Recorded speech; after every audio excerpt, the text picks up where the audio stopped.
What's up, everybody? We are back. John Delarose here, delarose.com. That's DELARROZ.com. I'm a comic creator myself, and I do some cool cosmic sci-fi stuff in addition to superhero stuff. If you're a big Fantastic Four fan, I think that you might enjoy my work.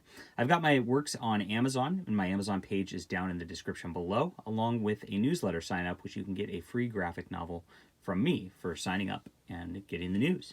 All right, this is Fantastic Four Antithesis, and I'd been meaning to pick this up for a while. I saw the solicits for this miniseries. It's a 4-issue miniseries done by Mark Waid and Neil Adams, two very classic creators. Mark Waid's Fantastic Four run is maybe my favorite. It's close to it. I really enjoyed that back in the 90s. And Neil Adams, of course, does great work with his art all the time.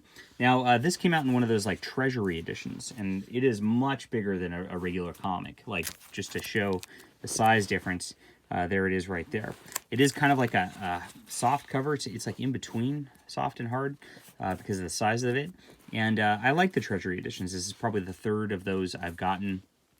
And I'd been meaning to pick this up for a while, so I'm very happy to have done so. All right. Starts out with the Fantastic Four in battle with their longtime nemesis, Annihilus from the Negative Zone. And he's kind of disappearing back in the Negative Zone after they do their battle. Classic Neil Adams stuff. I gotta say, you know, he's gone a little detailed in certain regards. I don't know that I love his art compared to the old version. He draws Sue Richard looking just a little too, like, old for me, I would say. She almost looks like a grandma here rather than somebody who's raising a, like, 2 or 3 year old. And I think, you know, she could soften up her features just a little bit to be a little younger. Proportions are off on this panel, too. But Neil Adams, I generally like his layouts and storytelling. I think his stuff from a while back was a little stronger than this. But it is what it is. All right. So as it goes along, and of course, since it's bigger art, you really get to look at the detail a lot more than if it was just a standard comic size, which is kind of interesting. Okay, there's a threat to reality and all that, and then we see that there's big problems. Galactus is dead. I really like this. Some of this is good. Like this Silver Surfer looks really pained right here, and he's all beaten up and he's got black marks all over him. Some of the cosmic stuff looks really cool, too. So Neil Adams isn't all bad. Like I said, I just like some of the figures look a little wonky sometimes. And then I think Sue Richards just looks a little too old. Doesn't quite work out. But yeah, Annihilus looks awesome here. There's a cool villain. Really cool cosmic stuff. The layout's awesome. And eventually they chase down whatever's after Galactus and killing Galactus in the Negative Zone. They find out that there's actually this, like, anti-Galactus sort of thing called Antithesis in the Negative Zone, and they have to end up stopping this guy from coming back to the real reality and, of course, destroying everything. It's even worse than Galactus is what it turns out to be. And this gets done. Reed Richards, like, becomes Galactus, basically. It's an interesting twist to all this. I actually really like the design of this, and there's a very nice page, too, all the way around. And they fight against this Antithesis character that way. It's a cool new supervillain. I haven't seen a, like, supervillain that's, like, new and has stuck in a long time.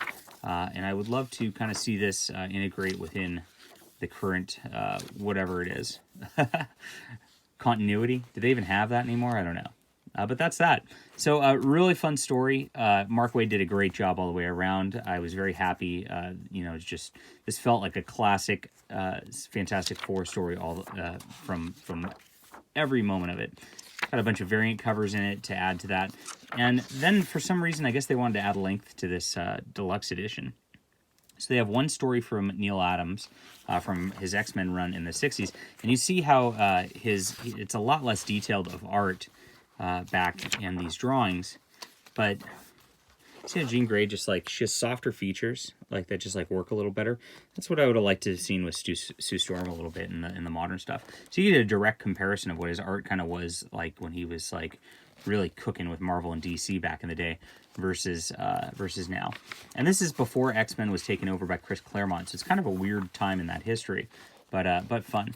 And this is one story from Mark Waid's run on Fantastic Four, which is deals with them like having a PR firm, and it's just like a week in the life of the Fantastic Four. Now this is Mike Wieringo on art, which is a little more cartoony, a lot more cartoony than of course Neil Adams, but I actually like it. I actually really enjoy it. I really like his Sue Storm here, as you can see. I don't know, it fits the vibe of what Mark Waid was doing. These are two classics. I've read both these before and was very happy to revisit them again. They didn't really tie into Antithesis. I was hoping they would, because Mark Waid does a lot of research and historical stuff a lot of the time, so I thought that would be a cool thing if they did. But unfortunately they didn't. So that was that. And good stuff. This is really great Fantastic Four. 9 out of 10, I'd say overall. And enjoyable stuff. I like this format a lot too from Marvel. All right, hit that like and subscribe button. We'll be back soon.